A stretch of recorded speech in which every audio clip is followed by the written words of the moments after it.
Hello and welcome to another micro moment and in planner perspectives. And we are really excited today to be joined by Mathias Posch. And Mathias is the chairman and partner at ICS and a past president serving AAPIKO for over 10 years. So Mathias, really thank you for your time today and for talking with us. Thank you. It's great to be here with you. Thank you. So Mathias, I thought before, I know that you have such vast experience in the meeting organizing world, such great connections both domestically and internationally, and so I thought I would just start by letting you tell our audience a little bit about yourself. Thank you. Makes me sound extremely old, which I just started early. International Conference Services, ICS, for the ones who are not familiar with it, we are an international professional congress organizer. And we have been in business for over 40 years. I'm with the company and run it since for over 13 now. We've been running conferences around the globe in about 40 countries so far. So lots of the people that probably listen to this have worked with me at some point, or we've worked at their destination. We also have 8 offices around the globe. So we are in Vancouver, Toronto, we're in the US, actually in Miami, now moved over from Denver. We are in London, UK, Vienna, Barcelona, and Tokyo, and Singapore, where I am now based, because Asia is quite an important market for us. With that, kind of like we've always been focusing on running international conferences, and since 2011, 12, which comes in quite handy right now, we also started running full online meetings. So we've been one of the first PCOs probably in the market that moved not just hybrid, but completely online with some of our meetings already almost 9 years ago now. Wow, that's wonderful experience to have had in all of this. Yeah, absolutely. So, Mathias, it's, if you wouldn't mind, I know that you are right now the past president with AAPIKO. How is the organization serving its members during this time, serving the industry? I know there are 120 professional congress organizers in over 140 countries that are part of your organization. So tell us a little bit about the organization's outreach and support during this time.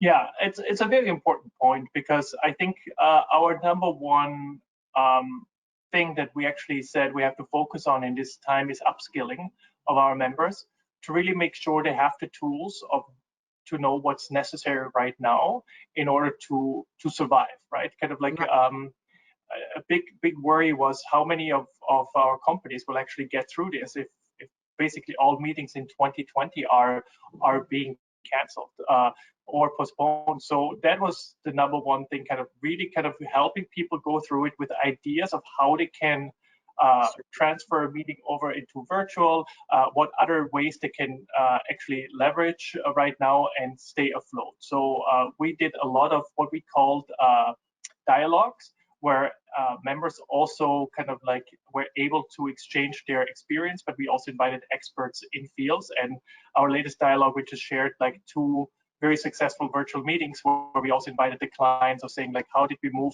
very quickly from a meeting that was supposed to happen live to running it online, and running it online successfully and profitable. So that's number one. Number two, for us is really kind of to create these environments where our members can talk to each other and share with each other on an ongoing basis. And that's so important, because it's not just what we facilitate, but also what happens on a one-on-one basis. And I have to say, it's actually quite nice to see how many, not just CEOs talk to each other, but also staff members of our companies are exchanging experience. Like my registration manager is talking to others. How do you deal with these issues right now in this new environment to another registration manager at another company? So we know right now that we're not competitors. We all need to get through this, and I think that's where the value of our organization comes in.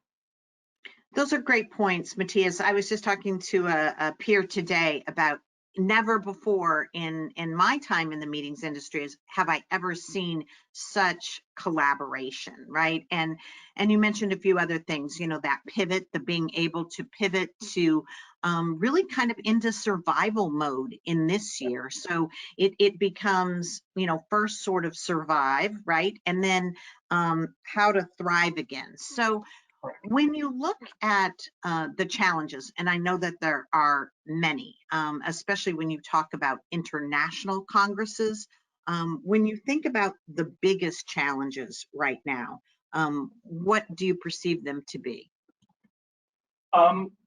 Well, it's the obvious two things. I think the social distancing issues and the meeting issues, like that we're not allowed to have meetings over 50 people, 100 people, depends on the jurisdiction. And then all the travel bans, of course, they are impacting our usual business model to such an extent that we basically, there's almost, like we look at all these best practices that come out, how can you run meetings? But truth be told is our business models are not built on that. Right? So if you look at running a meeting with 50 people, I dare to find a PCO whose business model is built on running meetings of 50 people that makes them survive and be able to pay their staff, right? Same for hotels and convention centers. These are the small meetings that never, they were gravy, but never really did much to our bottom lines. So this is actually the biggest issue we feel right now for the entire industry is how can we make this work in the short term, and how can we recover in the long term? And I do think we need to keep the long-term view in mind right now, because the short-term view kind of clouds us a little bit, right? So if we say we're going to be back 2021, we can meet officially again. 2022 is my personal opinion, and I'm not an expert in forecasting. I'm just saying my personal opinion that we actually going to be to somewhat back to normal, hopefully, after that. Because I also think 2021 we have lots of budget restrictions because people are probably going to be very limited in budget what they can do in 2021. There's a plethora of meetings next year. I mean, we all seen like so many meetings being postponed, so I'm a bit worried about how each of those meetings will do next year. But maybe I'm pleasantly surprised, which will be good. But so with that, we need to look at this and say, when we're back to normal, how can we tie over? How can we stay relevant in the time? How can we keep as much of our staff engaged?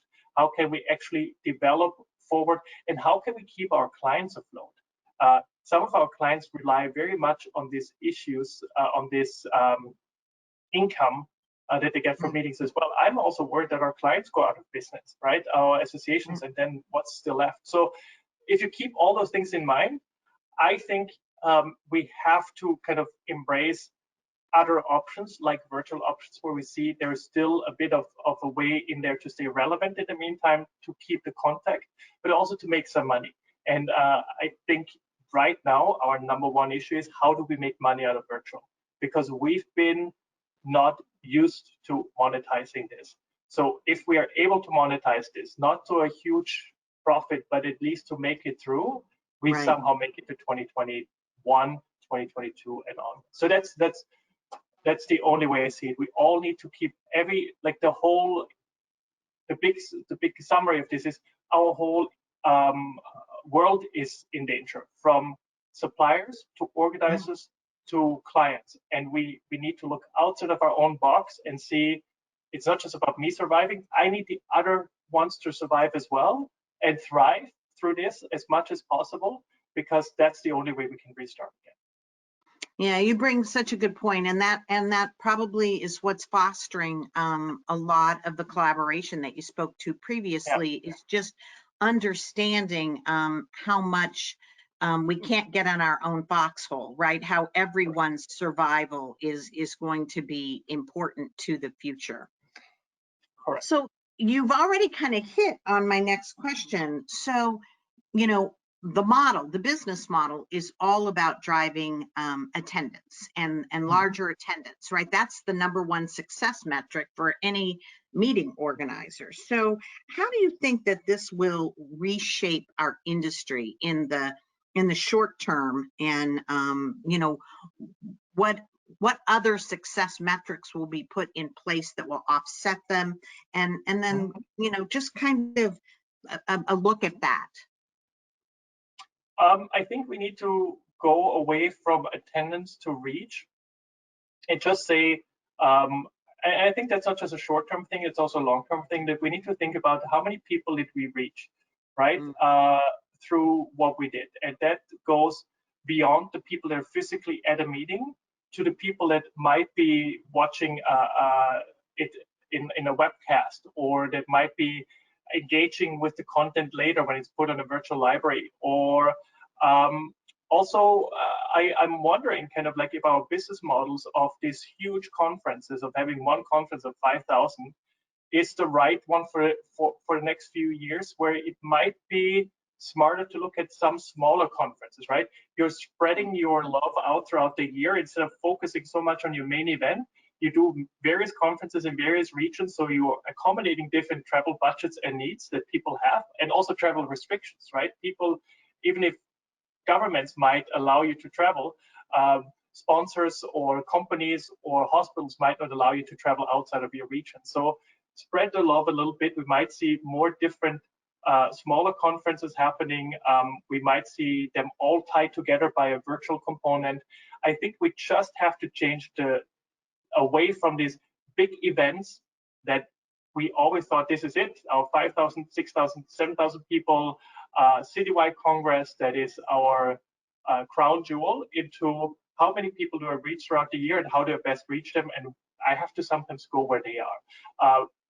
That's my opinion of kind of like where we need to be thinking more, and where associations also need to be thinking more, and also some corporate clients. And that's tough for convention centers because that's not what they were originally built for.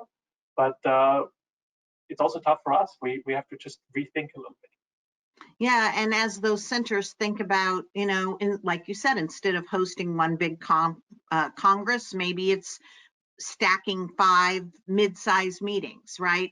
Yeah. As the model changes, at least in the short term. I don't know, Mathias, I didn't really plan to ask you this, but you made me think about, you know, this thirst. A lot of people say that they have a thirst for face-to-face, right? Like we want to get back meeting face-to-face, but that hybrid might really be the key going forward, that there will always be a desire and there will always be an opportunity face-to-face that doesn't exist virtually. But you brought up such a great point about really considering reach as the metric. I think that's very thoughtful. I agree. And what you just said about the hybrid thing, I think that's also a very important point to really consider that and really think kind of why would hybrid be a good thing, and how could we actually use it for our advantage.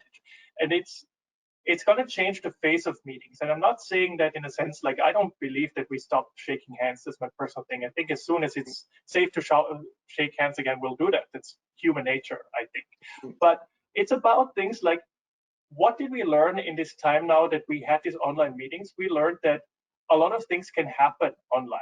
I can have data being disseminated very quickly. I can have a very good talk online, and it's just as interesting as being in one live sometimes. But what I can't do is hands-on sessions, meet the professor sessions, get these interactions. So I think conferences really need to get their value in the future, not just by presenting the newest science. I think very often we said, like, oh, whoever has the latest science, who gets these abstracts will get the most delegates. That might still be the case, but is it just presenting, or is it now the discussion point, the point where you can actually interact on it? And we need to get a much more interactive experience into our conferences. We need to really focus on the things that cannot be delivered as well online. And we might still keep the online thing for presenting new data, right? A company comes out with a look at the vaccines right now. They go into a trial. I don't want to wait until September to hear where this is. I want to hear it right now. So do a webinar right now.